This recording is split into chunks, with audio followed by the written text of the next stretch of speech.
Log on, tune in, find out. Another good idea from Cambridge.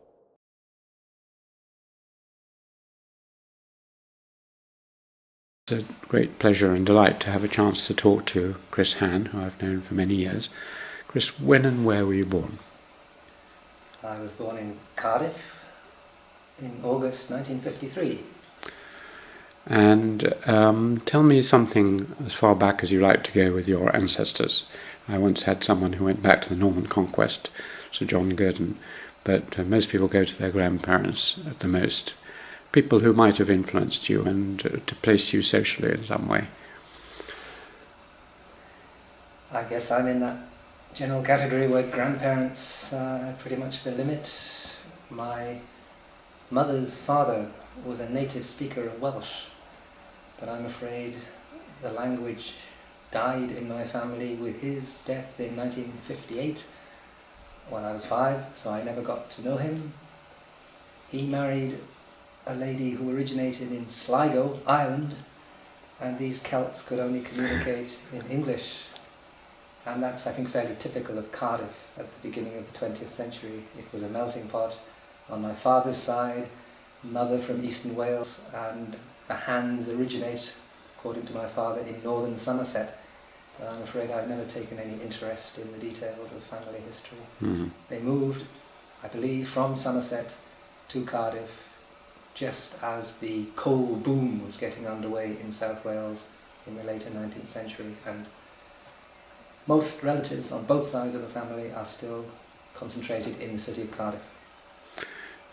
Where did you know any of the grandparents personally, and their characters, and do you spend time with any of them? I spent a little time with my mother's mother, Catholic from Ireland. Incidentally, it's because of her that large numbers of cousins and descendants are Catholics nowadays. We are a minority, of course, in that respect in South Wales. But she was very much a matriarchal figure who was very ill physically with rheumatism, arthritis, something of that kind, swollen legs, and she never went out of the house. And as young children, we had to visit the matriarch every weekend and summer holidays also. So I knew this devout Catholic lady better than any of my other grandparents. What did they do? What did your grandparents do for a living? On my mother's side, I think it's a lower middle class family. I really don't know the details. Something to do with sale of insurance perhaps, but I wouldn't swear to it.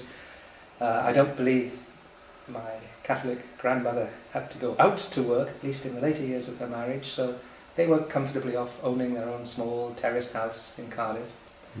My father's side is more emphatically working class, but certainly not at the bottom of the hierarchy. His father worked for Cardiff City Council, I think in the plumbing or water engineering department, something of that kind. He was also a lifelong member of the ground staff of Cardiff City Football Club. I'm afraid that's all that interested me about him. In fact, that was the grandparent I was most proud of, because we could get used very heavy old leather footballs that Cardiff City no longer needed for their practice. They were passed on to me when I was still at primary school. And your parents, what did your father and mother do? My father was 16 in 1940 and was a grammar school boy in Cardiff High School. That's, I think, where he lost all traces of a Welsh accent, because although this was a grammar school open to working class kids, there was a very strict policy not only not to speak Welsh, but not to speak English with a Welsh accent. And my father was bright enough, I think, to be taken aside for officer training in the Navy. He spent a total of nearly 6 years with the Royal Navy, and that undoubtedly changed his life. In 1946, when he was demobilized, he was expecting to be sent to university, but he had spent just a few months before going to the Navy working for Cardiff City Council, and according to the regulations, the City Council could draft him back if they needed him urgently in post-war rebuilding, and that is what Cardiff City Council did. They said they wanted this young man back in their service, and the compromise that was worked out involved my father going to night school, taking some classes at University College, Wales, Cardiff, and he eventually obtained qualifications as a civil engineer, including the usual London membership of the Institute of Civil Engineers. He was the first member of his family to obtain any higher qualification of this kind. And that's I was the first to go to university, so that was the story of the next generation. And that's what he did for Cardiff Council as a civil He engineer. didn't stay long in Cardiff after that. I think he fell out with the chief engineer of Cardiff, and at just this time in the early 1950s there were plans to develop a new town some 20 miles northeast of Cardiff, a place called Cwmbran. It was the only new town set up in Wales, but similar initiatives were taken in many parts of England and Scotland. And my father took the opportunity to become a surveyor, development engineer. He did a little bit of everything in transforming 3 or 4 villages in what was formerly the eastern valley of Monmouthshire into what is nowadays Cwmbran New Town, with a population of about 60,000. So he was designing houses and roads and controlling the sewage networks, you name it. He was doing it between the early 1950s and retirement with local government reorganisation. Quite early, he retired sometime in the 1970s. What was he like as a person? And, He's the only parent I have who is alive and well these days, working in his garden regularly in Cwmbran, and I try to visit him regularly. He's mellowed, I would say, as he has got older, but he did stay with the Royal Navy as a reserve officer for several decades after being demobilised.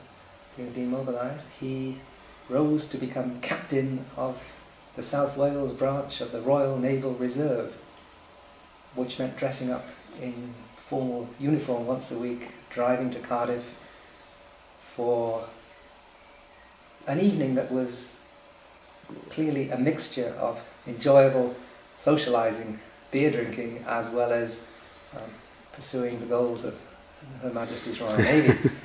He went on extended trips to sea every summer. The longest of those in the 1960s took him to the West Indies for 2 months. And this was all so casual, informal in those days. It was not difficult for him to take me, when still a schoolboy, on the minesweeper for trips to the Mediterranean. When I was already a university student, we made a trip together to Canada, when he was the captain of a whole flotilla of minesweepers crossing the Atlantic to the maritime provinces of Canada, and I was then officially an ordinary seaman doing dirty jobs on board. I didn't really get to know my father very well in those days. He was quite a stern figure, very different from my mother. But my mother died in 2002, and since then my father has softened up tremendously, as one might expect, living alone now, but doing pretty well with his large garden and my sister living not too far away. It's actually a pleasure to visit him these days and to get him talking about early memories of boyhood in Cardiff and the class structure of a suburb with the lovely name of Splot. Splot, Docklands, Cardiff. Doesn't exist any longer, but my father still has a rich store of memories of the social history of that era. And your mother, what was she like?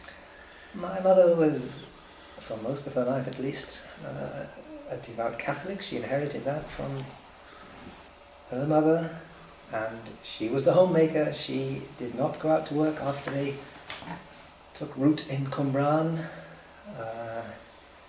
She had 4 children, of whom I'm the oldest, and we were spaced out over 12 years, and my mother was always there, in the kitchen, at the ironing board, the typical British housewife of her class.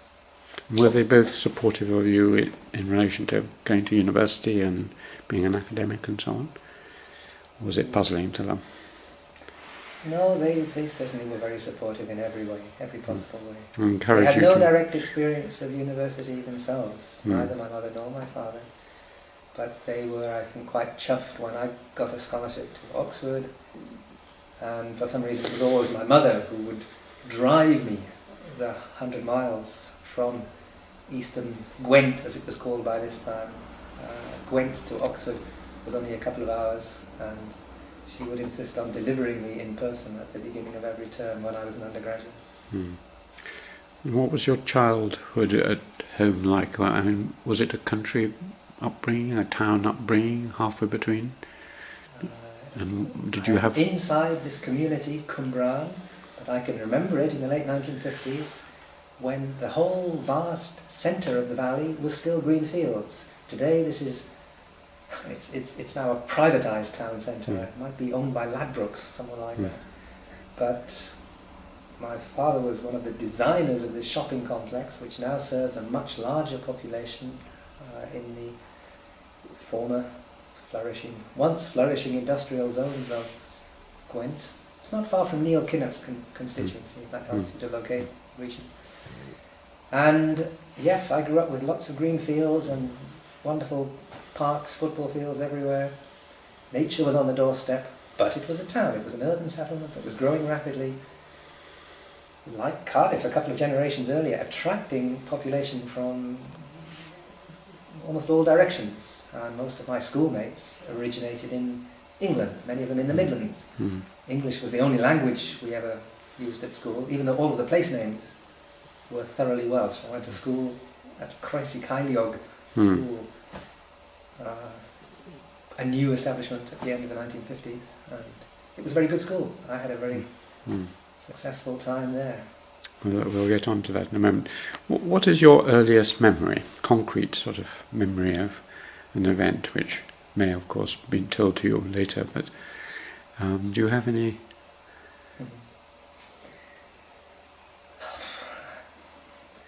I think it might have been, the only one I can think of right now is my first year at school, away from my mother.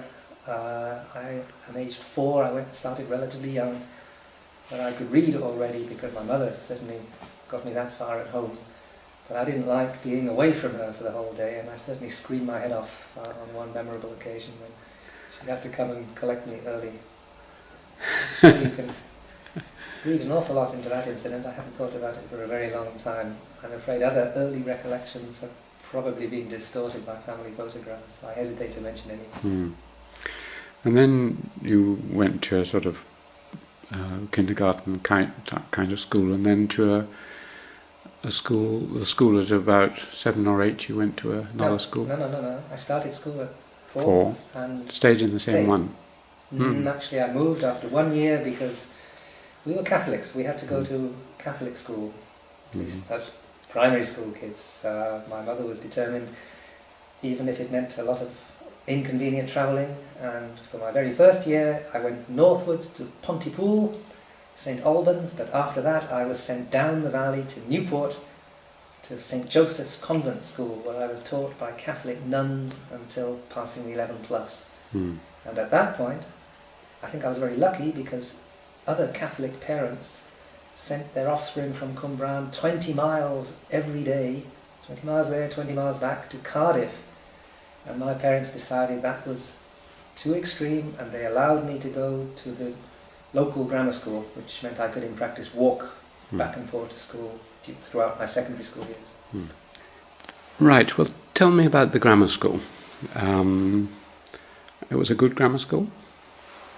I think it was an excellent school, but I'm not sure I thought so at the time, certainly not every year, but we had a headmaster who was an Oxford graduate, chemist, Mr. Summers, who was quite strict and determined that as many pupils as possible from this not particularly privileged setting should find their way to the best universities.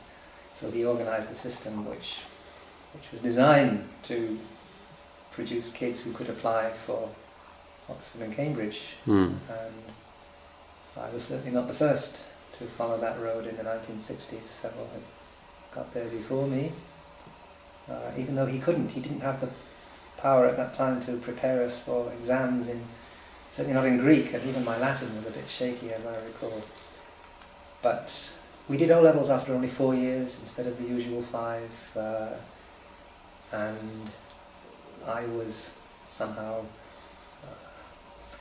privileged to have very good teachers, and the subjects I chose for advanced level work, history was one of them, French and English were the others. In all 3 subjects I had. Do you remember the names? Excellent teachers. Names of any of the teachers? Yes, I remember all of them very well. And can you pick out 1 or 2 who really inspired you? I mean, often it's at school that one has an amazing teacher. I certainly did in history at school. Was there anyone who you particularly remember? I had several history teachers, but the one I owe most to was a very devout Welsh nonconformist who it was fun sometimes to debate. We had to study the Tudors and the Stuarts, both in wider European context, and of course all the minute detail. Geoffrey Elton's books, months on end we discussed these theories, and I think it was in European history with another teacher, not the guy I've just mentioned, with a younger, much more relaxed 1960s figure. We could choose projects, and somehow I came to do a project on Calvin, and I wrote a detailed study after doing a lot of extra research for this in local libraries, and ended up with something which was somehow infused by my Catholic background. I remember a phrase about, I think I might have got this from Raphael Samuel, who I discovered in a local library. It was definitely not on our school syllabus, but there being an inherent connection between the dissolution of the monasteries in the 16th century and the construction of a similar number of workhouses for the poor 3 centuries later. And this was so outrageous to my nonconformist teacher when he got to hear of the theses that I was putting forward in my work on John Calvin. That led to some controversy, but we were also very, very good friends, and he did instill some kind of dedication to scholarship. He was a very quiet, serious and committed man. Mr. Watkins. Did I know his first name? I don't think so. He was just Mr. Watkins. He looked a little bit like the comedian Frankie Howard, but a more different temperament you could not imagine. Apart from the sort of formal schoolwork, what were your other either passions or interests at school? Games or music or acting? I wasn't very good at games in those years. I was too small to be very successful on the rugby field, and because this was a grammar school, rugby was the game that counted. I did play football, but that wasn't an option in the grammar school, so I was a bit frustrated on that score. And cricket? Cricket, I was never more than mediocre in all of those things. Did not compete for my school in anything. And did you have any particular other hobbies or interests? I mean, fishing or acting or anything that you would rush home to do or be enthused by? I don't think I did, really. I inherited a bit of a stamp collection from my father. I suppose that was informative. He had some lovely stamps from Aden, and I had to look around maps at home, atlases, to find out where places like Aden and British Guiana existed in the world. That was part of my education, I suppose, but that didn't last for very long. In later school years, we had a group of friends, school kids, boys and girls, who went youth hosteling regularly, because there is wonderful countryside all around South Wales, and once I rode a bicycle around Cornwall, age 14. Gosh. This kind of recreation was much appreciated. That's very young, Joe. You were with a group of friends, and I was with 2 friends on that trip. 14. Interesting. in youth hostels, that was perfectly safe, and the roads were not what they are today. So. What about music? Did you learn any music then? I was passionately devoted to the popular music of the time, and when, as good Catholic kids, around the age of 10 or 11, we had to prepare ourselves for the confirmation ritual, and I had to make up my mind at rather short notice, even without going home to talk to my parents, what my confirmation name would be. I had no hesitation in choosing George, because George Harrison was my favourite among the Beatles. So the Beatles were the most important influence, I would say. But my own efforts to learn to strum a guitar were frustrated. I will never forgive my parents for not giving me the guitar I desperately wanted at that age. They did give me a little record player, and I do spend a lot of time listening to music still, and that all has its origins deep in my childhood. But I can't play anything from. But music is important to you, and has been. Yes. What kind of music? Do you mean now, or Yeah, it well, will take a long time to explain the trajectory? But just a few highlights. yes, all right. I did. I don't think I've ever grown out of the Beatles. I still listen to them occasionally, but I did come to recognise other kinds of classical music at a relatively early age. I remember somewhat awkward conversation in my O-level Italian oral, because I forgot to explain. I had some excellent language teachers, and one Welshman in particular, Idris Jones, who was a native speaker of Welsh. But because our headmaster did not approve of Welsh, arguing that this was not a language that was ever going to be of any use to anyone, Welsh was not allowed at the school. But I could do French and German and Latin and even Italian as a 2-year fast extra O-level. And during the oral, because I'd never set foot in Italy, my oral Italian was absolutely dreadful. But we had a long discussion with my examiner about Mahler's Fourth Symphony, which I knew well enough to impress the examiner, and he even gave me a reasonable grade for my Italian. So I was listening to Mahler and some classical music, mainly things I could find in the chain stores in the town centre of Cumran. We had no concerts, we had no theatre life, nothing of that kind. Once or twice a year the school would take us to Stratford or to the Bristol Old Vic for theatre. But I had classical music as well as a lot of popular music, certainly in my school years, in generous measure, I would say. And since then, I was talking to Steve Goodman earlier, and he's very inspired by music and loves music, but he keeps it well apart from his work. In other words, he doesn't listen to some music and then write, or have music when he's writing or whatever. Do you think music has had any influence directly on your academic work? I don't think I would trace any close connections. Nowadays, using the technologies we have available, I do enjoy listening to Mahler symphonies once again, very quietly, depending on the particular job at hand, but not when I'm trying to write something new. Then I would switch off all the music. Okay, well, let's move on then to... was it obvious that you would try for Oxford or Cambridge, or did you contemplate other places as well? I just remembered that, sorry, this is mischievous, but I did publish an article in Cambridge Anthropology, the other CA, Cambridge Anthropology, sometime in the 1990s, which was very carefully structured around the lyrics of a famous song by The Who, another of my favourites from an earlier generation. So, Won't Get Fooled Again is one of the more sophisticated analyses of the post-socialist predicament. so the words of music have influenced you, but perhaps less than the music itself. So how is it that you decided to go to Oxford? Is another way of...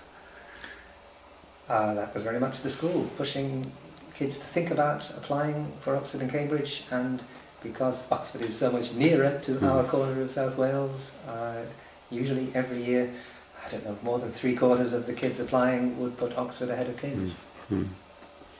And in particular, we would apply for Jesus College, because Jesus was the college which had the Welsh connections, and Welsh scholarships that were reserved for applicants who had some connection with the Principality, as it was called. So I qualified for this. And did you apply for a scholarship? I think I just applied, and you got a scholarship if you Did passed well. enough. Yes. Did you get one? I got one. Yeah. And Just about managed to hold on to it for 3 years. wasn't taken away. So, did you decide? I mean, you read PPE, didn't you? Yes. But is that what you decided from the beginning you'd like to do? That's what I applied to do. I was looking around quite seriously. I remember very carefully considering, I think it was called Intellectual History at Sussex, and that looked to me very exciting, the prospectus that I consulted. But Oxford did not have intellectual history, and my teachers, I think, told me that PPE was a very well-known combination. We had no economics at my school. I was not really prepared for any of those disciplines.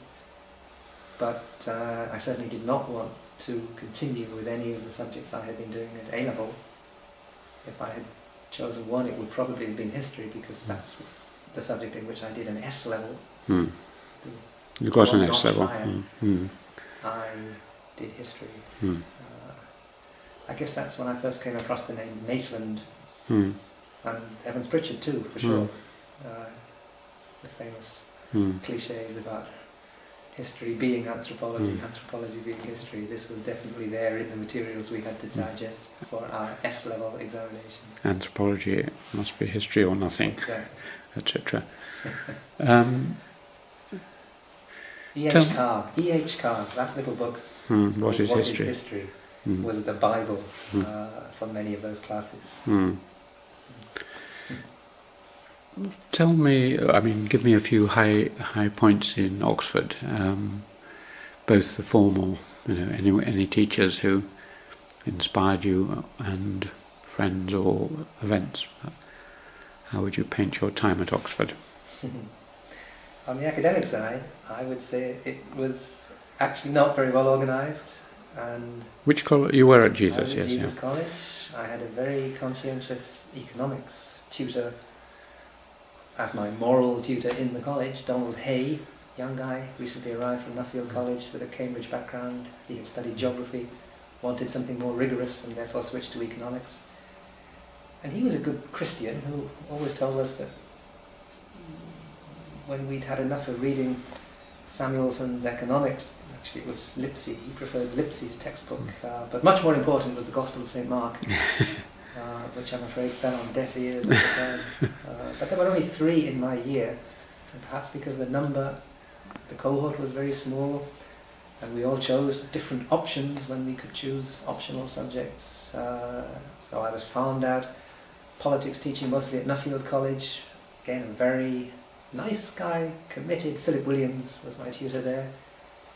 I chose area options specialising in Eastern Europe, which took me to St. Anthony's College regularly in my final year. I did the option on Marxism, which took me to Hertford College, but it was all rather fragmented, and the lectures were not very good. And my good memories of Oxford are mainly, apart from getting a good result at the end of the day after 3 years, that was a highlight, because I did work hard in my final year, though not very hard in the earlier years. But otherwise, all the memories are of a quite different nature, the football field and summer balls and that kind of thing. I'm out making some friends that I still have today, friends for life.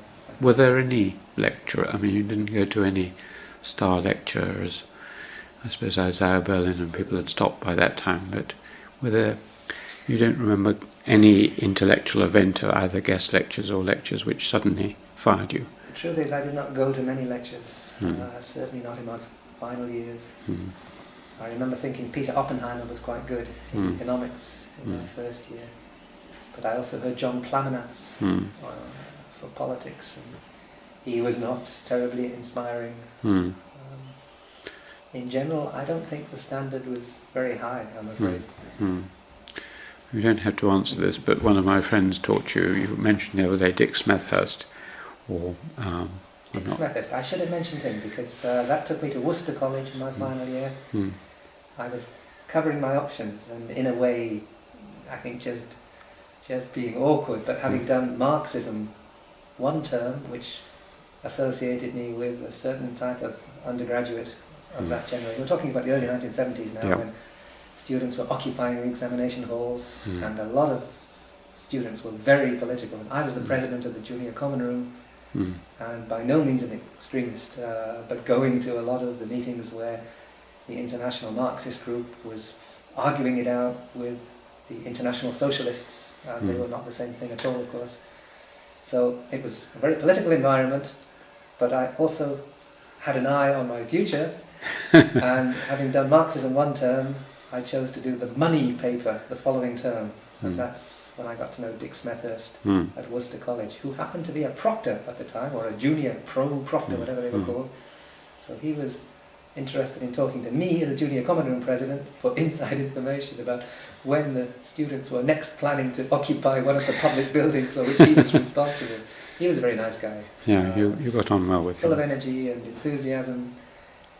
I think already a little bit bored with teaching well-bred young men whose only interest in the term structure of interest rates was to help them land on their feet when they moved from Oxford to the City of London soon after graduating. I think he realised I was unlikely to follow that path, but I felt I was keeping my options open by taking a paper which potentially, if I hadn't got a good degree in Oxford, would have allowed me to make a lot more money in the City of London.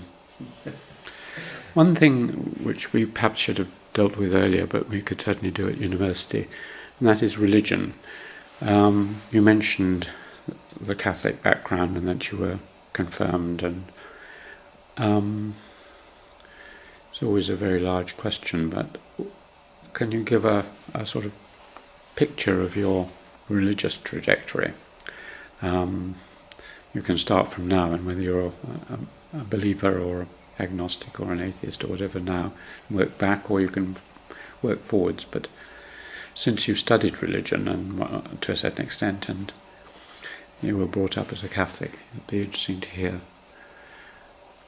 Well, this won't take long.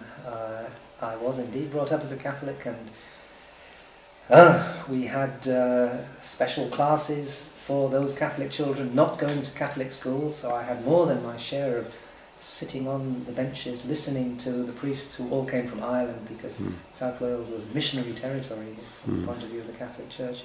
But for me, all I got out of it was the opportunity to be with Boy Scouts groups and to play football in a church team, and I lost any last semblance of religious faith around the age of 12 or 13, I would suppose. And from then on, I don't think I was ever particularly militantly secularist. I was influenced still at school by people like Albert Camus and that kind of very non-Christian philosophy. And if I take religion seriously nowadays, as I do, leading a number of recent projects at this institute, it is very much, as a social scientist, interested in what holds communities together, and yes, also to some extent in the spiritual commitments that individual human beings are capable of. All of that I find extremely interesting, but I can't identify with any of it myself. Fortunately, the category of agnostic is flexible enough, as it did in English. We have this option, so I would probably still place myself there rather than atheist. Atheist has such a bad taste, especially if you work on socialist countries where this was required for such a long time. Scientific atheism was the Soviet Union's, if you like, peculiar form of religion and ideology. So I find the category of agnostic helpful, useful. I would put myself in there, but I don't personally connect to religion. I do not have mystical moments.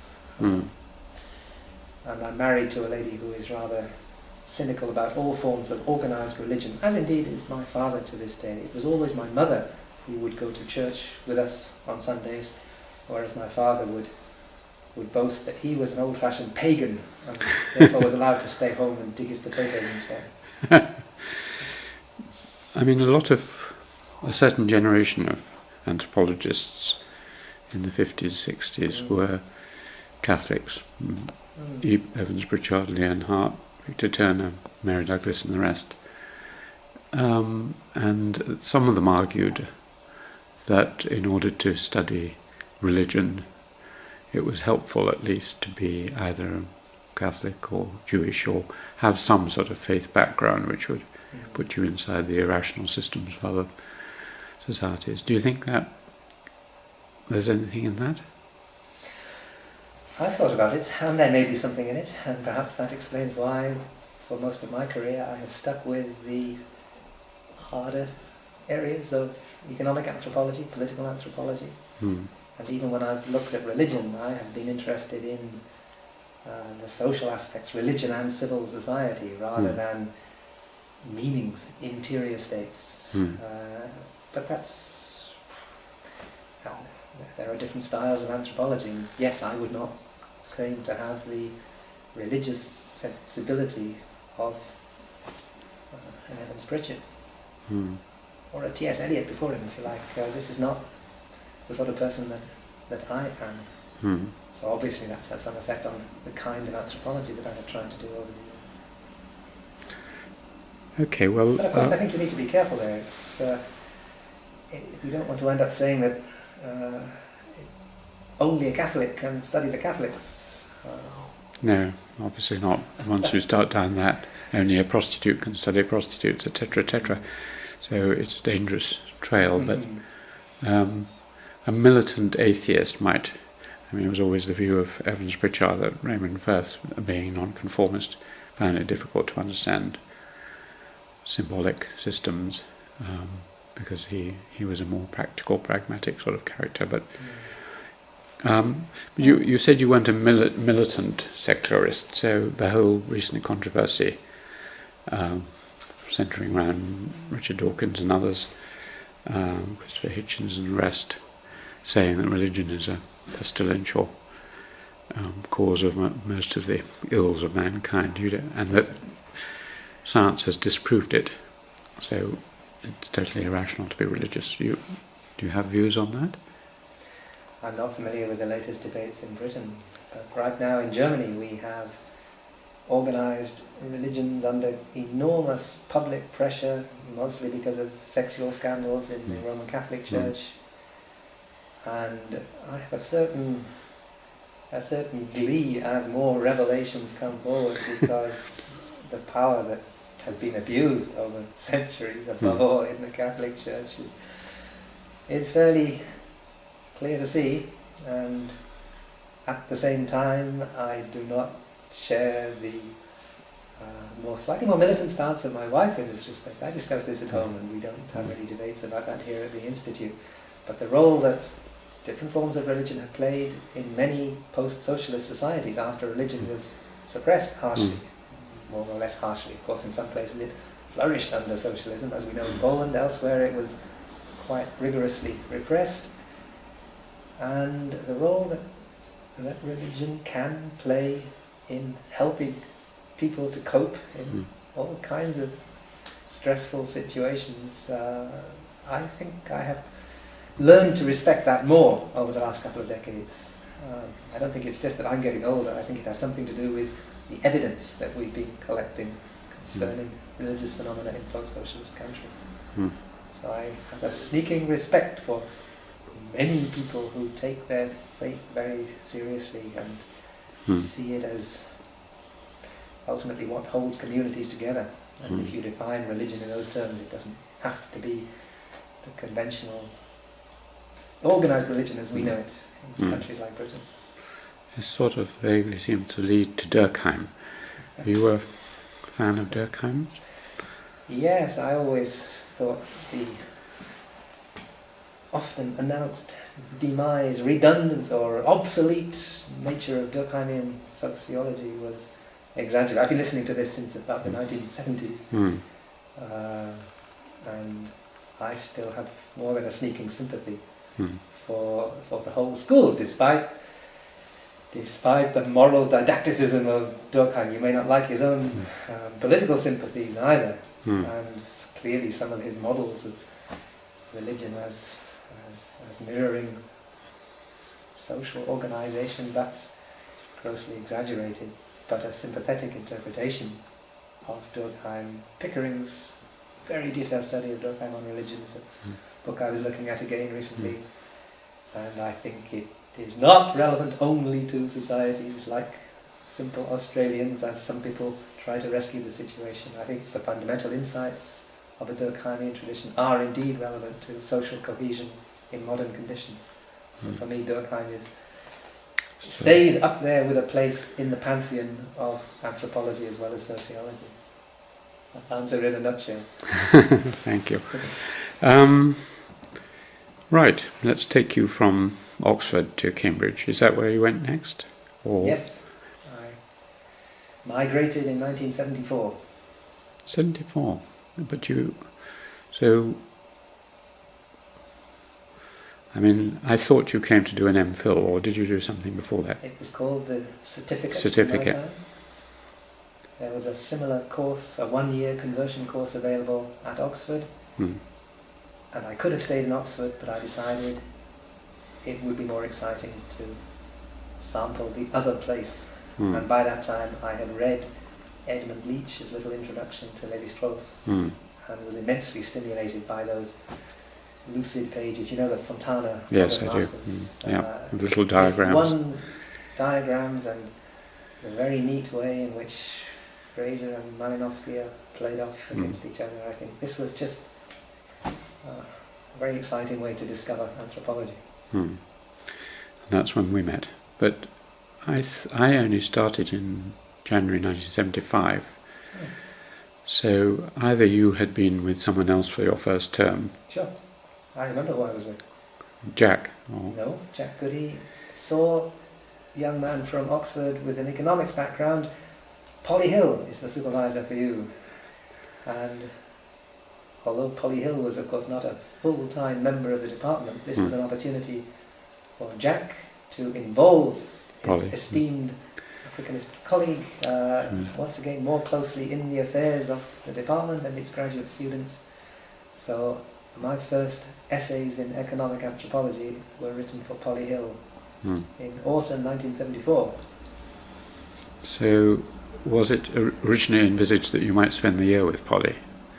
Or was it always thought to be, and this is an indirect way of asking how you got on. I honestly don't remember if the custom at the time was for the students on this course to have one person responsible right through the Usually, that was the custom, but if it was known that I was coming in January, they might have thought, well, but how did you get on with Polly? That's the question, really. I got on very well with her. I mean, I was a very deferential student, I think.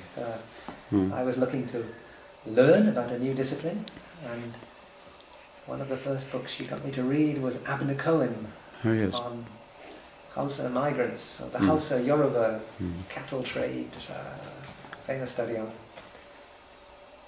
urban Africa. Is it called Custom and... No. I forgot the exact title. Yes. Late 1960s, one of his best books anyway, and it is indeed a very important contribution, I think, to the sort of things that interest economic anthropologists, but I didn't realise that at the time. I would say the Cambridge introduction was just as chaotic as most of my teaching in Oxford had been. I jumped around a little bit, going to lectures here, there and everywhere in my own college, and that was another accident because my economics tutor in Oxford had a connection to Corpus, and that was how I came to end up at a college which had no close links with anthropology at all, although it had some archaeologists on the books. Somehow it was all a little arbitrary, haphazard at the time. But I learned a lot just through going to the classes organised for us, and I remember now it's coming back to me that Stephen Hugh Jones and Caroline Humphrey were the joint conveners of the meeting, which was the most important weekly session for the students in my group doing the certificate. It was a nice little community that year, so I learned a lot from Stephen and Caroline, but also from the others taking the course, who had very, very different backgrounds. How did Cambridge feel rather different from Oxford, or was it pretty familiar? Cambridge was very different, above all because of Corpus Christi College. I was living at their graduate centre, off Grange Road, Leckhampton. Very it was very posh compared to what I had known at the Welsh College in Oxford. Everything was much more hierarchical.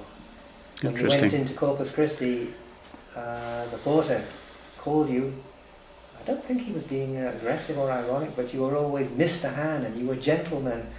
And the relationship between porter and students was totally different from what I had known in Oxford. So it was in that context that I really noticed a difference. Of course, I was a graduate student for the first time, and that was a very different experience too. Of course, there were obvious continuities.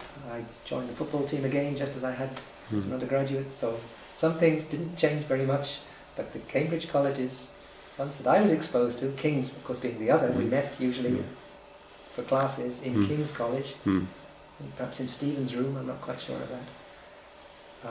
But this was a scale and an atmosphere that were both very different from my rather intimate Welshness in Jesus College in Turl Street, Oxford. Interesting. So you did your 2 terms with me, which we won't go into, but at the end of that you passed... Don't remember much about it. Neither of us do, because I had just arrived and it was a total shock. You were lecturing about English kinship, I'm sure. Yes, yes, that's right. Kinship. They were brilliant lectures, which went down very well. And we also had Jerry Leach, who's a very gifted lecturer. But other lecturers, and let's not mention any names, they were not all equally inspiring. I didn't go to all of them, I must admit. Then you did well in that and decided to do a PhD. Is that right? I think it was always intended that I would go on. What was not clear for quite some time was what kind of a PhD would I go on to. I took the Melanesia option in that first year. We had to choose an area. And that was Jerry Leach was doing that? It was Jerry in combination with Gilbert Lewis. And Gilbert was also my advisor in that very first term. It's coming back to me now. It might have been Gilbert rather than Jack who sent me off to Polly Hill. I'm really not sure of the details now. I certainly knew Gilbert quite well very early on. And I was so excited by all the materials they were presenting, not to mention the wonderful film of Trobriand Cricket, which was probably the first ethnographic film I ever saw. Just been made, so yes. That was the area I think all of us were attracted to, and it took all of Jack Goody's skills of persuasion. I'm exaggerating, of course. He basically said, everyone else is going to New Guinea, why don't you go somewhere where you've already got some regional expertise and not everybody else is rushing to Eastern Europe. So in effect it was one simple conversation along those lines with Jack that sealed my fate. And I'd been to Hungary already once or twice, even though I did not at that time speak a word of the language. And from early 1975 onwards, I was applying through the British Council to get a scholarship for field work in Hungary. How had you gone, or why had you gone to Hungary several times? It was a bit unusual at that time. I first went to Hungary at the end of my first year in Oxford with an Interrail ticket.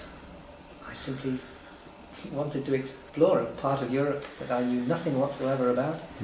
And I visited Prague, Vienna and Budapest in quick succession, travelling alone with a student's rail cart for a month all around Europe. After that I went on down to the Mediterranean, which I hadn't seen before, except on minesweepers, and that was not the same thing at all. So I discovered Hungary, met a girl in a train between Vienna and Budapest and corresponded a little with her in German, poor German, and I guess that was the reason why I enrolled for a summer university course at the end of my Oxford 3 years. I spent a couple of weeks in very stuffy classrooms learning about Hungary's new economic mechanism.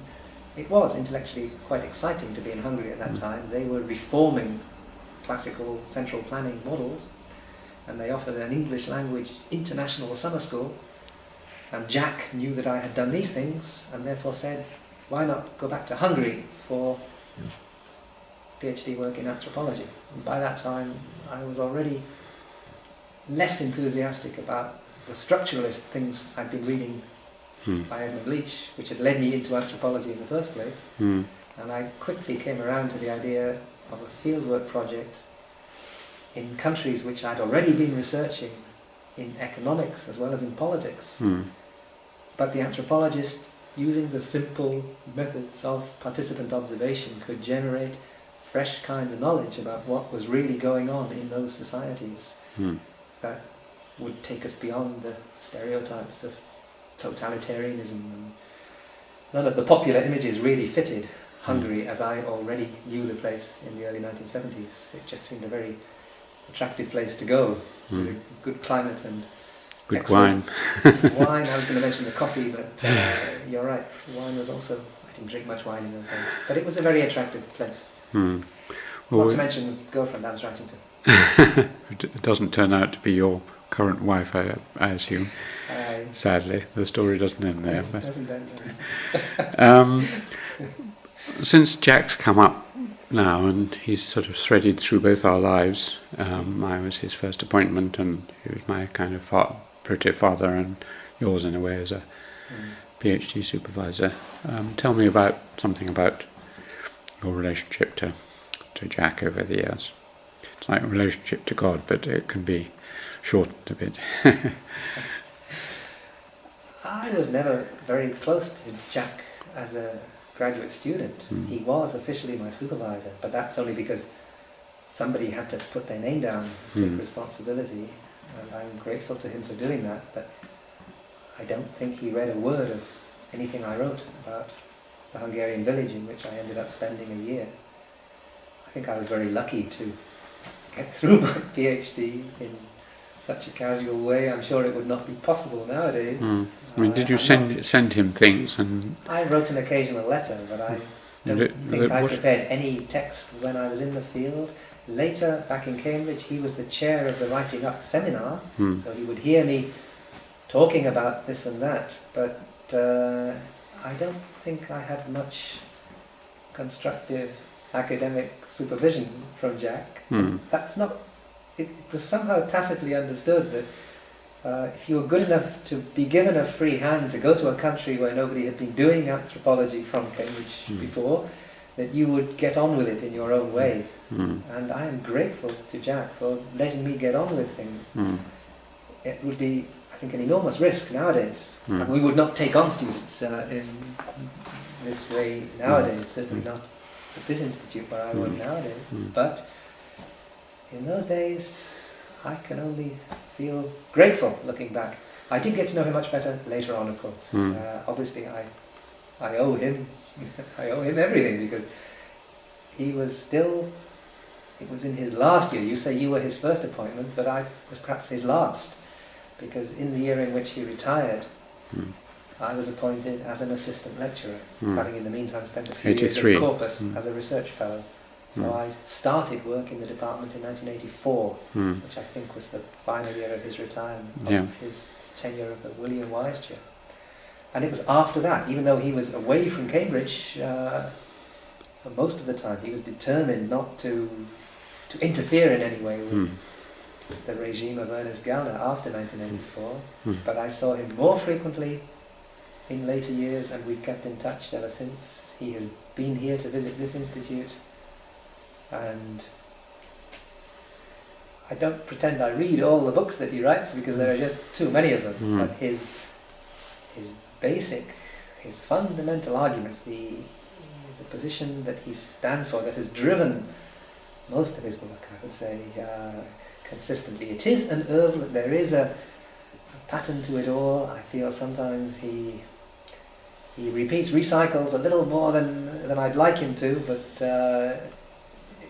there's obviously a market for it, because Cambridge and Polity still snap up his So what is the pattern? What is the Jack's background question? What is he trying to? Well, for me, it comes back to Eurasia. It does come back to the contrast that is so prominent in those early works on Bridewell's Dowry, for example, where the sub-Saharan Africa pattern is contrasted to the Eurasian, which he followed up later in a much thicker individual study. But the best synthesis, which I did not appreciate at the time because I already had my head down for Hungarian ethnography, but Production and Reproduction, which he published in the mid-1970s, obviously tied together a lot of the things that he'd been working on since his own dissertation, published more than 10 years before that. And I remember going to him, I don't remember when it was, but asking why hadn't he followed up those particular themes, all this detailed work on the inheritance of land and the kinship roles, and whether it was the plough as artifact or the property relations or the productive system, and I wanted more specification of the arguments in that book. And no, he had said all he had to say. He had taken that as far as he could, but, this is the crucial point, all the later work on what's the big kinship book from around about 1990, the ancient, the Asian, and the modern, and so on. But in essence, what he was telling me then was that the later work, though it might look as if he were more interested in engaging with historians like Pomerantz and Great Divergence, The East in the West, another excellent collection, I think, or even the more recent stuff on the theft of history, it is actually all about the agenda which he was setting up in the 1970s, having got his own ethnographic project out of the way. It took him a while, I think, to publish that PhD dissertation. Early 60s it finally came out. And from then on, the guy was always expanding these historical horizons, and it was driven by this agenda deriving from Child, contrast between Eurasia, East and West, since the Urban Revolution, late Bronze Age, contrasting that to all that he knew from his years in the field in Africa, so that there's a consistency to almost everything that he's done. And even the apparently obscure things like flowers, they all fit into this consistent agenda, and I respect that enormously. Intellectually, I still think those relatively small books of the 1970s were perhaps the culmination. That was a nice collection of essays, but Domestication of the Savage Mind was also very good. Overlapped a lot with the lectures that I remember doing in Cambridge, and I suspect long-term those are the works by Jack Goody that will be read by future generations of anthropologists. Not to say that the later books will not be read, they are being read and reviewed, that's clear. But if you were sort of, perhaps it's an unfair question, but we were discussing with Steve Goodman about Edmund, and he felt that probably certainly political systems of Highland Burma would be remembered, but it was difficult to get students now interested in other work of Edmund. If you were sort of placing Jack in the pantheon of anthropologists of that period, where would you place him? I'm obviously biased. He and Ernest Gellner are the two that I know best, not only through their works, but also through sitting in their kitchens, drinking red wine with them, watching football games with them. So I can't begin to give an objective answer. Those two would be at the top of my pantheon, but I recognise that the reasons are inevitably personal, subjective, and I have criticisms of the work in both cases. Jack clearly exaggerates some of his contrasts, and I don't think it's ever fair to accuse him of technological determinism or some of the things he was accused of back in the 1970s. But I see weaknesses in the theoretical edifices constructed by both of my local heroes. But at the same time, I think both Jack Goody and Ernest Gellner are going to stay key figures in the pantheon, as you call it. I hope very much that some of their work will stand the test of time. It's true that both of them published so furiously in their later years that it's sometimes hard to separate wheat from chaff, and difficult because we can't expect our students to read everything. I would like very much somebody to do a selection from Jack's work in the way that it was James Laidlaw, Stephen Hugh working with Jones, Stephen, who spent quite some time Yep. extracting the best of a kind of Edmund greatest Leach. hits of Edmund Leach. Now, I was never close to Edmund Leach at all, but since you started out by mentioning him, of course, it's a different style of writing, different insights, but I would place all three of them very high. Cambridge somehow managed to do this, and my fault is I didn't know personally at all. I only saw him once or twice in seminars, but he, of course, would have to be up there as well. It is quite a remarkable group of people who overlapped in Cambridge during those years.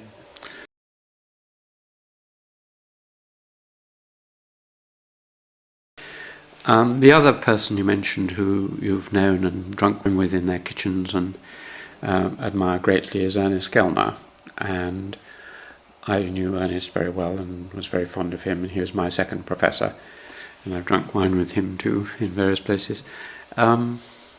What would you say were Ernest's great strengths and weaknesses? Sounds like a Tripos exam. Assess the strengths and weaknesses of the work of Ernest Gellner in 2 or 3 minutes. Where to start? I think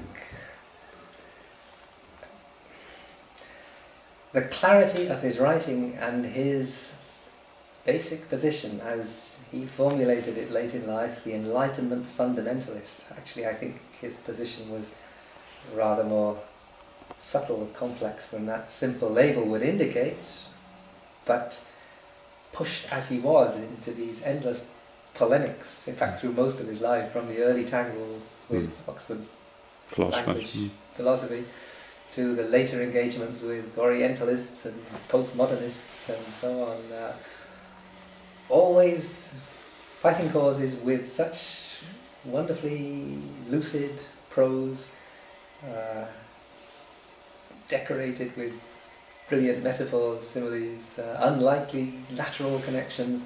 He was obviously not the greatest of ethnographers. That is not the criterion on which his work is going to stand the test of time. I'm told that the Morocco monograph is respected by those who know Morocco. It is certainly a carefully crafted product of the British school of that era, but it is not the fine-grained ethnography of a kind which Edmund Leach, to name but one rival, was capable of producing. But I think Gellner outperforms just about everybody in anthropology in terms of his range, his... I think was it Adam Cooper who wrote soon after he died, the last Central European polymath, coming from his secure background in philosophy, secure in the sense that he found his roots in the 18th century with, I think in particular, David Hume, but also with Kant. And he knew what he was talking about when anthropologists dabble in philosophy nowadays. Very often they have not got even the faintest of backgrounds in that discipline.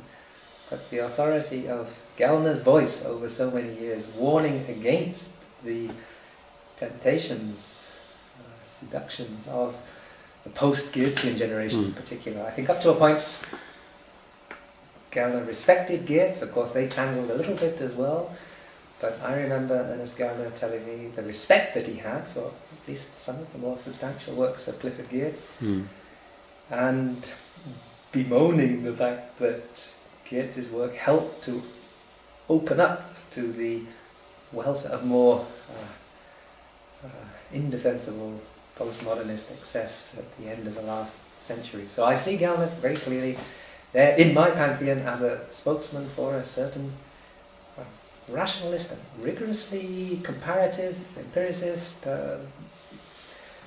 many of the labels that I'm very sympathetic to. Of course, somewhat ironic that he's doing this from a background in Central Europe, but we don't need to go into his biography today, do we? You know more about that biography perhaps than I do. I missed him enormously. The silencing of his voice was so prematurely, before he was 70 years old. I think that's a great loss for all of us, still now. maybe 15 years later.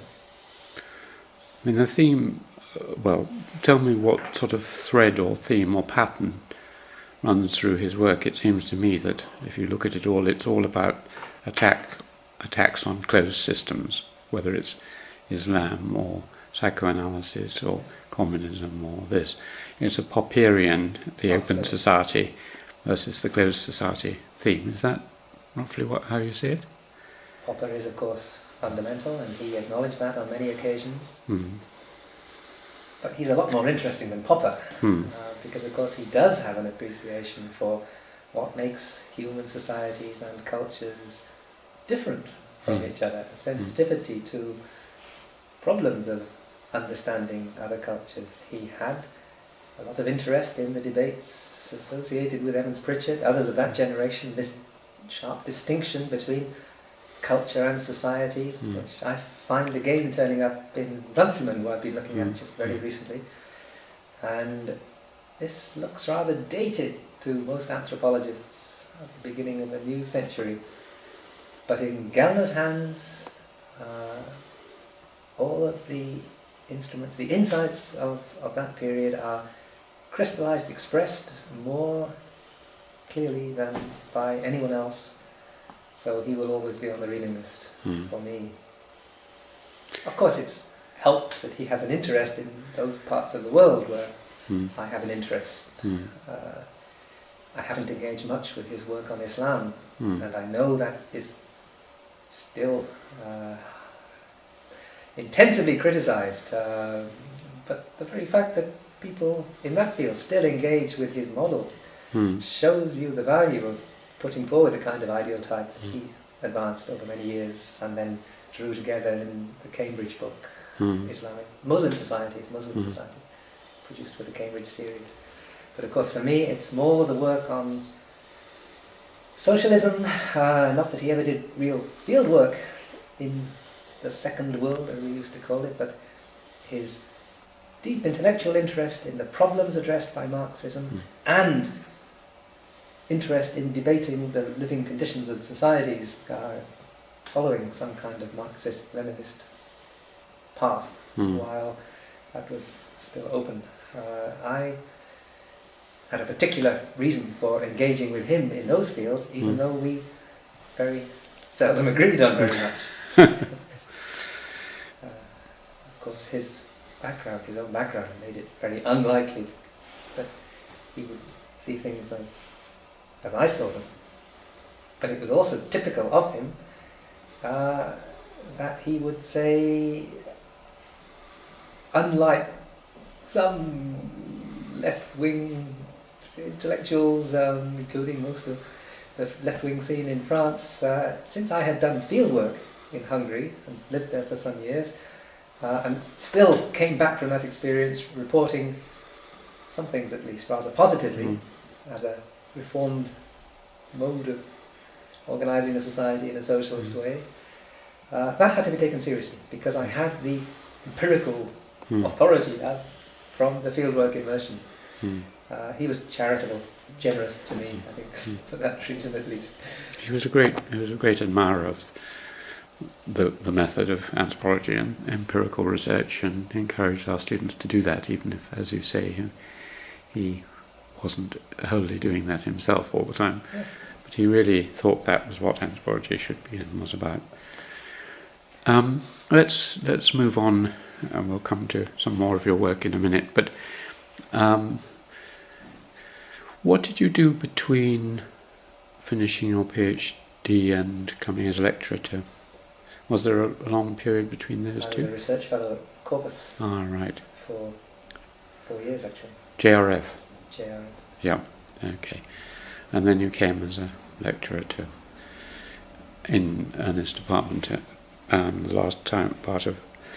There were a number of colleagues who you had there, one of, at least of whom you've worked with quite closely over the years since then. I see you've written a book together and writing another book together. This is Keith Hart. I mean, you're both teaching economic anthropology, and this might have led to some friction between you, competing for something or other. But you seem to have managed to remain intellectual colleagues and working together. Can you talk a little bit about Keith, if you want to?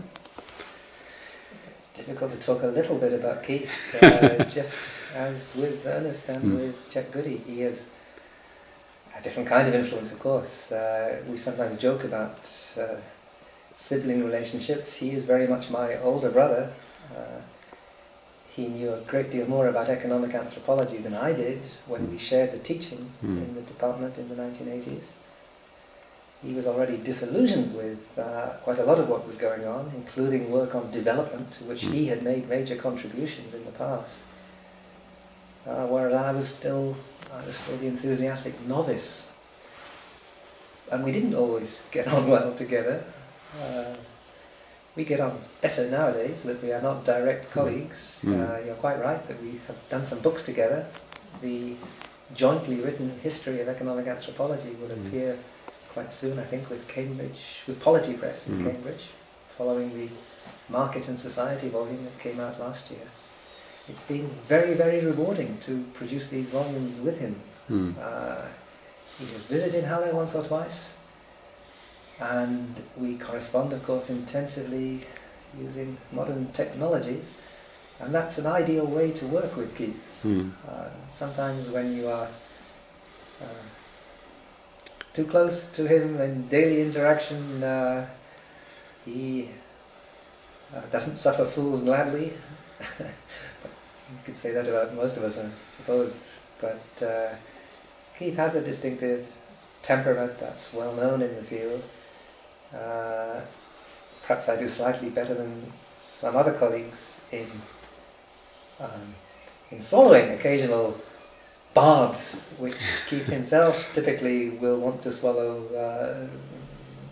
the next day or even sooner. And you need a thick skin sometimes, but the benefits of working with that man, profiting from a mind that is as lively and creative as any of the others that we've just been discussing. I think Keith had a feeling as a new appointed at the same time as me in the 1980s, even though he was the elder brother, but in a sense, in a department where Ernest Gallner had the status of William Wy's chair, again and again Keith would want to debate with him as an equal, and that led to friction between those two on numerous occasions. And in the end he put so much of his energy into teaching activities in Cambridge, which I respected, while at the same time regretting that he was not publishing more of his own work during those years. Since leaving Cambridge, in fact, since retiring, he seems to be more productive than ever nowadays. And I don't pretend to understand the psyche of the guy. We have often a good joking relationship. I'm the lad from South Wales, and he is a Manchester man. And he knows he can't dismiss things that I do in the way that he might, on some occasion, be tempted to resort to a certain social background or a certain political stance to explain views that he disagrees with. We managed to hit it off pretty well. We had a great week together not so long ago. Carl Polanyi Jubilee Conference, 20 years of the Carl Polanyi Centre in Montreal, and this was where we made the plans for the book that we finished in the meantime, writing the short history of economic anthropology. We shared a hotel suite for a whole week in winter weather in Montreal, and it was a great experience. I could only wish I had more similar intellectual exchanges, lively, productive exchanges with other colleagues over the years. But it is, I stress again, easier to do this at a distance using internet than to be in continuous daily interaction, and that's no doubt temperament on both sides. Yeah. You mentioned there Carl Polanyi. And I think one of your volumes actually is the one, well, it's subtitled something like The Great Transformation. Yes. That's the volume that came out with CUP last year. Yeah. It was very good to be publishing in Cambridge again, and we think that the message of the Great Transformation, however exaggerated that model, it's not a model that many historians would defend. I'm well aware of that. But the fundamental insights of Polanyi and the substantivist school do seem to me to make a lot of sense. Well, explain them to the world, because I know roughly what they are, roughly. But how would you say to someone in Bangladesh why Polanyi is very important and what his central argument, or one of them, is? I would say the most important is that the world doesn't have to be run on the basis of the principles of English utilitarian liberalism, economic man, as the I realise that expression wasn't actually used in the 19th century. I think it only emerged early in the 20th. But economic man, the formalist idea of individual utility maximisers ultimately driving all human behaviour. I see an obvious link here between microeconomic theory and rational choice theory more generally. What attracts me in the substantivist critique is, of course, the fundamental idea that humans are capable of more than that, and that people often invoke to support the individualising economic man approach. Individuals like Adam Smith, when you look more carefully at their work, are countering that aspect with the moral sentiments, with an understanding of human capacity for empathy with others, as well as maximising own utility. This is what I would try to explain to a colleague in Bangladesh or anywhere else in the world. This is actually a long-running internal debate in European philosophy, social thought, which has been grossly simplified in our era, in this so-called neoliberal age. I was a junior lecturer in the decade of Mrs. Thatcher, and it's still somehow fresh in my mind, and those are still the ideas that command large sections of the intellectual landscape here in Germany today. It's still hard to argue against those intellectual positions, but I think the counter-arguments of a Polanyi, despite the polemical excess and the perhaps inadequate attention to a lot of historical detail, but the fundamental critique of market logic, or it's not a fundamental in the sense that he denies the importance of markets, of that kind of selfishly motivated economic action. He does not. He does insist that this must be embedded in other forms of action, human behaviour. And you may disagree with the labels that he used. Reciprocity and redistribution are very vague types, general types that he sets up. He based them on his own reading of the ethnographic literature available to him in the 1930s. Polanyi drew very heavily on Malinowski, drew most heavily on the Austrian, Richard Thornwald, whose works unfortunately are not nowadays very well known to English students of economic anthropology. I think Polanyi's critique and that whole debate between the substantivists and the formalists is still very important for the syllabus of economic anthropology, but also for public debate more generally about the kind of world we live in which parasitical finance markets can do so much damage to the real economy and the real conditions in which humans are living all over the world. Polanyi's message is not just a message. Of course, he generated those views in the age of the Great Depression. It would not have been possible without his own background in upbringing in the Austro-Hungarian Empire, experiences in the First World War as bad as those of Wittgenstein and others. Vienna, Red Vienna in the 1920s. The biography is extremely important for understanding how he came to put forward those ideas. But the main thing is to see the value of those ideas. And in fact, as Keith and I point out in the book, this formalist substantivist debate is not so different from the debate that was going on inside German history in the later 19th century,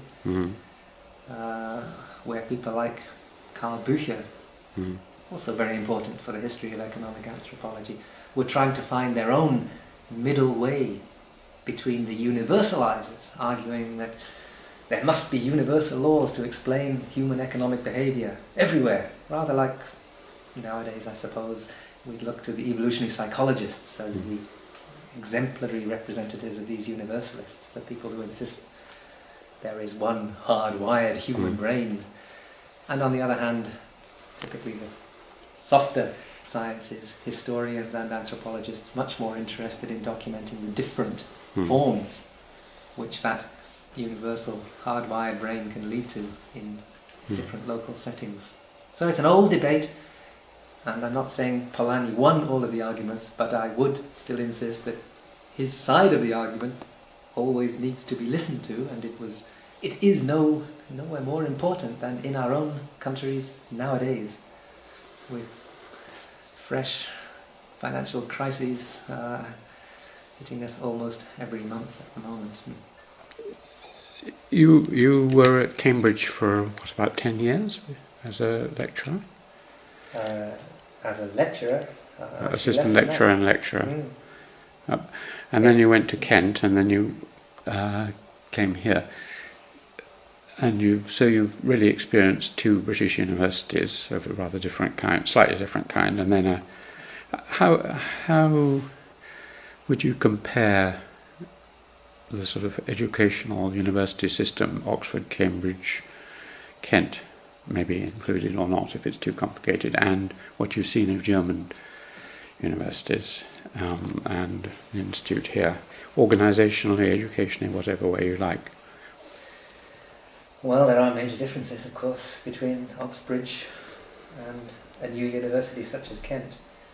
Even though Kent was set up with a collegiate model and the head of anthropology and sociology was Paul Stirling, who had a good Oxford background before moving on to LSE and then being the founding professor in Kent in the 1960s.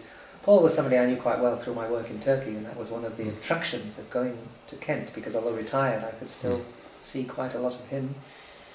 And I also enjoyed working in a department where sociologists had a major presence.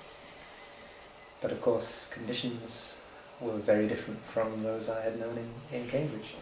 Still, they were happy years and productive years for me personally.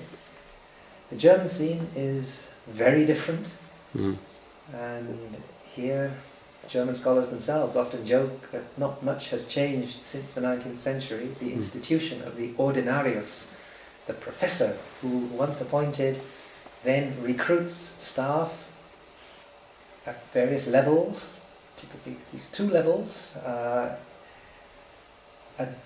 department of anthropology in a German university may have only one professor.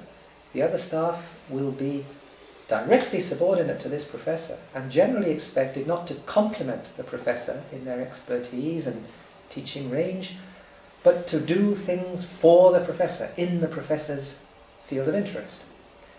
There is a degree of hierarchy, and I would go further and say exploitation, that I have never come across in the British system, where even a very junior assistant lecturer is treated as an academic equal, sitting around the table in a community that is fundamentally collegial. It's collegiality versus hierarchy, to put it crudely. We try very hard at this Max Planck Institute to respect principles of collegiality, because I really believe that to be more fruitful for good academic work. But even within Max Planck, the institutes are set up with directors who are expected then to appoint their subordinates, and it is difficult to generate the kind of intellectual community which I always used to take for granted in Britain. Now, things may be changing a little bit in Britain as well. I'm out of touch. I know managerial pressures are increasing, and that can lead to new forms of hierarchy, slavery. But in Germany, despite a lot of efforts to improve things, for example, they had talked for many years about abolishing the habilitation degree, the second PhD, which is what qualifies you to apply for chairs. Quite a lot of people never get around to writing the second dissertation, and the joke goes there that this dissertation is not so much read and appreciated as weighed on the scales. If you don't write a couple of kilograms worth, 1,000 pages or so, then it won't go through. That's no longer the case. It doesn't have to be 1,000 pages, but you do have to subject yourself to quite rigorous, grueling examination rituals, typically in your 40s, in order to qualify then to apply for chairs. And it's perhaps not so surprising in human terms that people who still have to go through those rituals, then, when they have the chair, appoint junior staff in the same way that they themselves were appointed a generation before, and the system reproduces itself. Despite the efforts of some reformers in ministries nowadays to abolish the habilitation informally, it continues to exercise the same pernicious effects that it has done since the 19th century. That's a very nice summary of it. Going back to... It's not very nice at all. Well, an accurate summary of what I've heard about it. This, but as a foreigner in this country, I have to be politic about such matters, and I have to interact constructively with people who have to operate in this system. That's the way it is. I mean, to go back to Oxbridge, you mentioned that Kent sort of tried to set up a college system, but it's rather weak always in its reproductions. Did you find being a Director of Studies and Fellow of Corpus an enriching experience? And do you like the college model? I have a great nostalgia for the college model. I don't like every aspect of it. Corpus was a very peculiar place in those days, and I'm told that it hasn't changed all that much over the years. There was a lot of trouble recently with the election of a new master in Corpus Christi. For me, this was quite an exotic social world, if you bear in mind the world that I come from in South Wales. I played a very active role in it in the 1980s when a junior lecturer in the department, the salary of a junior lecturer was not very high, and simply to make ends meet, when I had some small children and my wife was finishing her PhD, I ended up doing quite demanding jobs inside the college, for which I was paid. I was the tutor for advanced students at Leckhampton, doing a job which my predecessor had done as a full-time job, paid a full salary by the college. In my case, they could exploit me because I had this university salary, but they supplemented it, and I needed that supplement to live in those days. But I don't regret doing it, because I did enjoy many elements of what we call the Leckhampton community, and even governing body meetings. I sometimes had to rush away on a Friday from the anthropology seminar in order to attend a governing body meeting at Corpus Christi. And I have to say that sometimes the discussion at the governing body meeting was just as interesting as the seminar I had left behind. And I have some good friends there, people I really enjoyed having supper with, meeting at lunchtime as well. The college had its obvious advantages in that it provided you with some hot meals on the spot, Corpus Christi being right next to the anthropology department. I organised JRF competitions. I put in quite a lot of work for the college, but I also got a lot back from it. So I would definitely end up defending the college system against its critics. I'm sure it can be improved, it can be made to work better, and I'm sure that King's, in fact Ernest Gellner used to say this when he came to Corpus for lunch with me, which he did on some occasions. He would always joke that Corpus felt like a Gemeinschaft, whereas King's being so much larger, the hall itself being a much more impressive building, King's was somehow anonymous. He appreciated the smaller community of my college. I'll resist Ernest's view. In Ernest's life seemed to be a yo-yo between wanting to belong and then rejecting what you wanted to be a member of the club, but the moment he was in it he felt constrained and fought against it. But anyway, you remember the joke, I'm sure he told you, perhaps you were there witnessing the occasion when he was admitted as a fellow at King's. Probably the old. only time in his life when he kneeled to a linguistic philosopher. Bernard Williams. Bernard Williams. But returning to your own work, I often ask people, since time is always limited, if they had to choose 2 or 3 of their ideas or articles or books or work which they would like to be most associated with or remembered by, and explain why they think they were interesting to them anyway, what would you select in your life's work? Ideas. Ideas, or yes, ideas is better than books. But I mean, what themes in your work do you think are ones that you should tell the gentleman in Bangladesh about? Well, I wouldn't put myself high up in the pantheon of original thinkers. If I have done something to remind today's anthropological audiences of the insights of a Polanyi, or even of a Malinowski, I've written a little bit about Malinowski, not only in relation to his Polish roots, which was an obvious connection for me, but more generally the importance of ethnographic analysis, the importance. But then that would sound very simplistic and even Philistine. But I have an immediate reservation about trying to identify key ideas in my work. I'm not sure there key are questions. any abiding Key ideas. questions then. I mean, what drives you? What is the? Is there a unifying thread to what you've done over your life, academically, or a central theme? There is not one central theme, I fear. I think I would claim a lot of things hang together, and there is, in certain senses at least, a process of accumulation, so that I have learned a lot from different fieldwork experiences. I've probably done fieldwork in more places, in more depth than many anthropologists, if not most.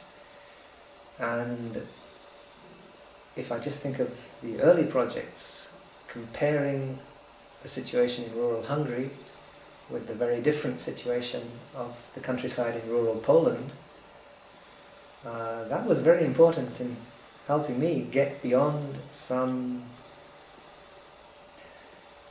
limitations I think largely conditioned by political orientations and strong sympathies which took shape in my student years, to help me stop resisting, to help me resist the temptation to write books as the academic observer who knows better than the people I'm writing about what is going on in their society. I had a lot of that arrogance in my younger days, and I like to think I've become less arrogant over the years. In other words, paying more attention to understanding, interpreting, I suppose is the standard Geertzian term, as distinct from the social scientist's explanation in a more Galnerian way of what is really going on. I think anthropologists should always be trying to do a little bit of both, and trying to keep their own values and preferences out of the way, however difficult it is to write value-free social science. I'm still thinking, because you've touched a nerve there somewhere, what are the ideas that I would pick out? In recent years I'm constantly asked to write about civil society. Now, this is not my idea, and my criticism of it is not terribly original either. What is it? Let's start for the... What is it? It's an 18th century term which was reinvented. Its reinvention in the late 20th century had a lot to do with the experience of Eastern Europe in those years. But when Ernest Geller, and this was one of many topics where I could not agree with Ernest, he published a book not long before his death called what was it called? I'm sorry. It wasn't Civil society is in the subtitle, I think. Yes, yes. Conditions of liberty. That's Conditions of liberty, civil society and its rivals. That's right. And civil society is presented there. He's at his most Eurocentric in that book, I'm afraid. It's the wonderful invention of some parts of Europe only, and it's what they're struggling heroically to establish in places like Prague. And you can only respect someone like Ernest Gellner, given his childhood in Prague, when he admires people like Havel and intellectual dissidents. But this was not the society that I knew as a field worker in Eastern European countries. I felt I had some authority, and in other moods he would acknowledge this and admit that his civil society was a rather elevated, ephemeral, even idealist intellectual construction of a kind that he didn't really approve of. But he found civil society a more useful concept than democracy or any other candidate to theorize what was going on. Is it civil society in the 18th century or the Hegelian sense? I mean, is it all those institutions between the state and the individual that constitutes civil society? You said it was an 18th century term. Well, it originates with scholars like Ferguson, and yes. it's picked up later by Hegel. But yeah. the usual story is that Hegel does something rather different in using civil society to oppose the state in a way that Ferguson never did. Exactly. My basic problem is that when anthropologists pick up this term, as it starts to appear in the political science literature and in sociology, and I've read so many anthropology studies over the last couple of decades, civil society in Eastern Europe, which in the crudest examples means nothing more than a review of the new non-governmental organizations. There are anthropologists who no longer learn local languages but study the multinational NGOs, and they do multi-sited fieldwork by jumping from one NGO to another. You can get by with just the English language if you do that kind of study, but to end up with a dissertation entitled Contemporary Civil Society in whatever it may be, this is farcical. This is an impoverishment of our discipline. So I've been very critical about the way in which not just other disciplines, sometimes with political agendas, where the term civil society creeps in as a replacement for the discredited term totalitarianism. It's a zero-sum game, the totalitarian state against the civil society. Very often society on its own is enough. We don't need that civil. If we really want to theorize civil society, we should be very careful in assuming that a term from the 18th century pre-industrial era can be of very much help to us in theorizing the problems of late industrial or post-industrial societies. That's the gist of my complaint about civil society. It's a negative contribution, but I would still hope it's had a little impact. That work is sometimes cited even outside anthropology, because I've been very...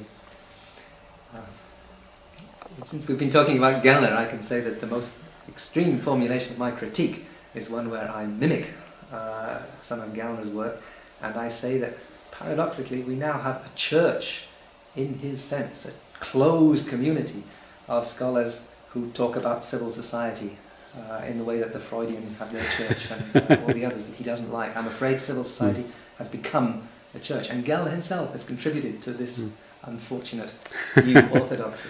But a term which I feel much more positive about, it's not my invention, but I find I'm constantly asked to write about it. This is E.P. Thompson's Moral Economy. So what does that mean? 18th century origins. It is picked up by Thompson and also by James Scott in the 1970s to oppose familiar notions of political economy. What is the moral economy depends very much on who you ask, who you read. Thompson was quite sympathetic to the use that James Scott made of his concept, even though Scott used it for peasantries in Southeast Asia, whereas Thompson was talking about the urban crowd. But as a shorthand for getting at some of those Polanyi issues that we talked about earlier, the way in which the economy is embedded in the social context and the moral context that most of us would like to live our lives in, and feel that that relations of trust and communal sentiment, and what did Smith call it? Adam Smith didn't call it empathy, but he didn't call it sympathy either, but fellow feeling, I think, was Adam Smith's concept. So in a way, moral economy too has its 18th century pedigree, and anthropologists have a long record of promiscuously borrowing their concepts all over the place. James Scott was not strictly speaking an anthropologist. I think there might still be some mileage in using that shorthand moral economy to engage with issues in today's world economy. So those are two terms which come to mind, and yeah, if there are other areas that I have written about, ethnicity theory, I suppose, would be one of them. I have tried over the years to engage with the literature on nationalism, to bring studies on nationalism and ethnicity theory together, based on my own empirical work in Central Europe, but also on the Black Sea coast of Turkey. Here broadly consistent with Gallner's approach, emphasizing the modern nature of the new identities.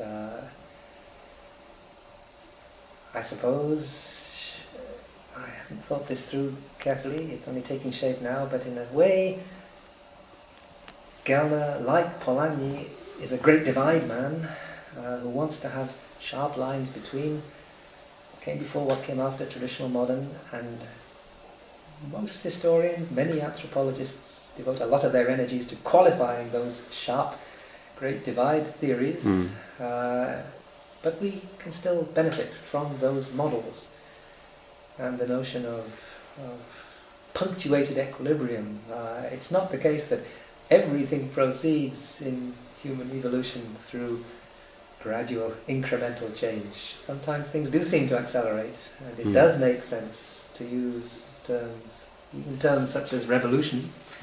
So yeah, I find the models of Gellner and Polanyi very useful to theorize with, even if I'm aware of the criticisms that are made, because when you start looking more closely, of course there are continuities in so many areas, resilience of some practices, even while others are being radically transformed. And in a way that's what we're doing now with all this work on post-socialism. I suppose that's another term which will be associated with my articles, edited books, but we've been trying very hard for some time to get away from the term post-socialism, which we never intended to become the label for a sub-discipline in the way that some people seem to see it nowadays.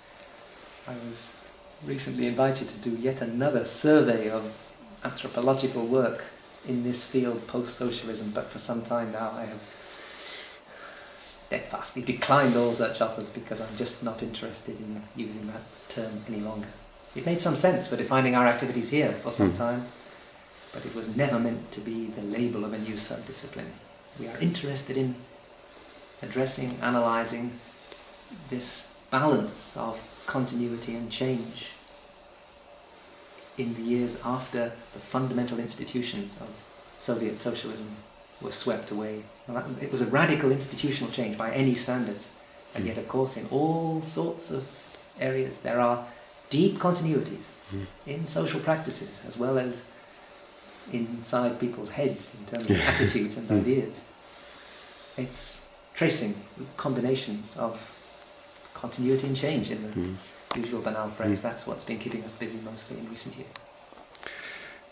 Well, there's so many more questions, but I can only ask you about 3 or 4 more. One of them, perhaps, since you mentioned earlier Jack and Pomerantz, and here you've mentioned sort of large distinctions and so on. Have you engaged at all with Pomerantz's work, particularly the great divergence theory about the late divergence between China and the West in the end of the 18th century? I haven't read Pomerantz, I only know his work through Jack. But I do see him cited all over the place as having made a really quite major contribution to these debates. Well, My recollection would be that he in turn relies quite heavily on Tony Wrigley from Cambridge to explain the particular circumstances, the contingency which gave yes, well, coal particularly. Northwest Europe coal, exactly. It's the fossil fuel that Yes. made all the difference, finally, in deciding who would make that radical breakthrough. Yeah, well, we'll talk about him afterwards, because I have strong views on that. I thought you might. But coming back to another thing, I mean, when you said you've worked in a lot of places, this is something that really should be emphasised about your work. I mean, you started in Hungary, really.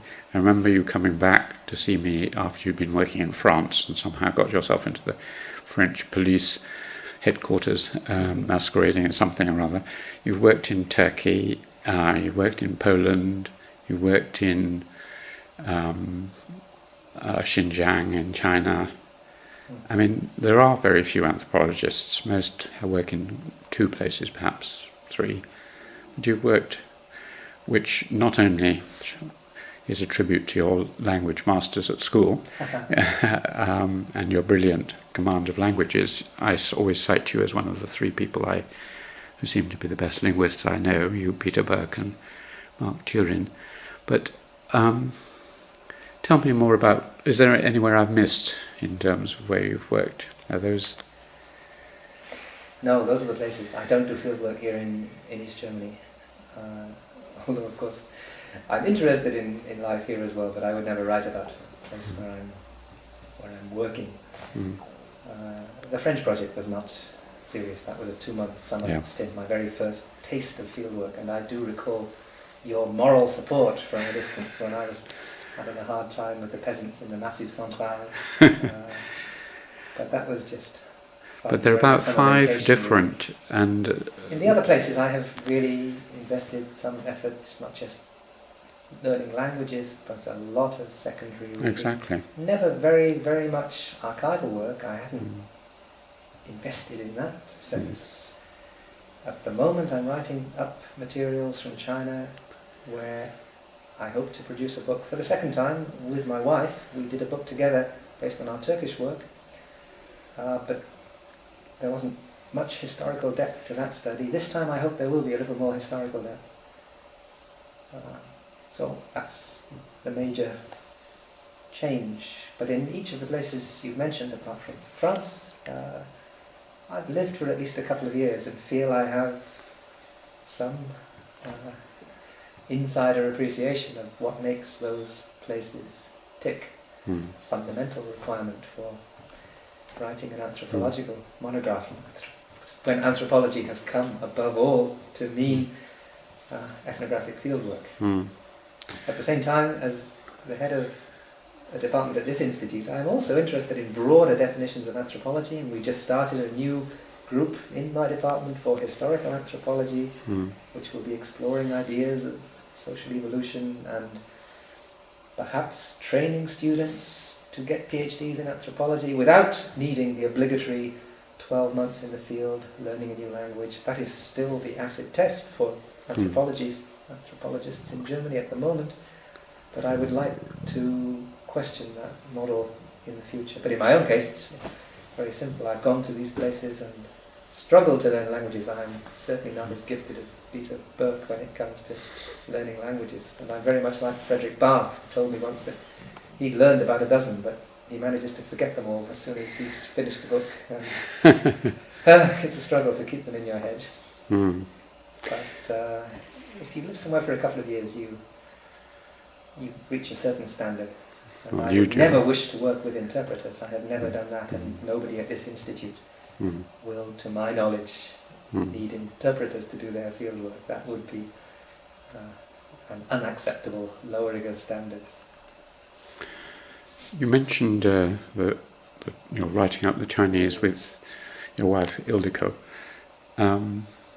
If I pronounce her name, I know her as Ildi, but tell me something about that relationship, because that's obviously been very important in your life. You mentioned disagreements on something or other, but much of your life has been working with Ildi. Tell me about Ildi. Oh, well, she trained in archaeology, English and Turkish studies. Those were the three subjects she studied at University in Budapest. I actually met her originally at an archaeology dig, where I happened to have some friends. But it was the Turkish connection that became most important in her academic career. When we lived in Cambridge, she completed a PhD at the Oriental Studies faculty with Susan Skilleter. That was philology, that's what she was trained to do in Budapest. But over the years, she became much more interested in social science, anthropological work, has moved away from the philology training that she received, and her own habilitation thesis, having come to Germany, she was obliged to go through exactly these rituals like the German scholars of her generation, and she now has a job in Turkish studies at the University of Copenhagen with regional studies specialists, primarily on the social science side nowadays, specialised in the eastern end of the Turkic world, so Central Asian end rather than Anatolia, Istanbul. So she covers a very wide range. We lived in Turkey together for 2 years. Of course, I devised that fieldwork project in order to fit in with her own interests. She wanted to improve her Turkish, and it was interesting for me to work in a state which in some ways resembled the socialist states of Eastern Europe in terms of rural development, for example. It was very much top-down. The state was transforming the lives of most of its citizens in a very aggressive interventionist way, but it was doing so in a capitalist context. So comparisons between Turkey and Eastern Europe were very interesting for me. I still find them a useful foundation when I'm teaching, which I don't do all that often these days, but even occasionally in writing, to have that experience of capitalist economic transformation, not just comparing different variants of the socialist experience. It's proved useful. And the Xinjiang study that we're writing up at the moment, again, that was a place where both of us wanted to go. She has far better knowledge of the local languages than I will ever have, but I can get by. And the Uyghur, although a nation of some 10 million, have not been very much studied. They are not well known to the world, so there is a lot to be done in that part of Central Asia. And meanwhile, she's not only done that, but also had 2 children. We had 2 children. And they must have been a very important part of your life, certainly up till now, but particularly when they were young. I remember them as delightful children. A boy and a girl? Girl and a boy, yes. Yep, in that order, yep.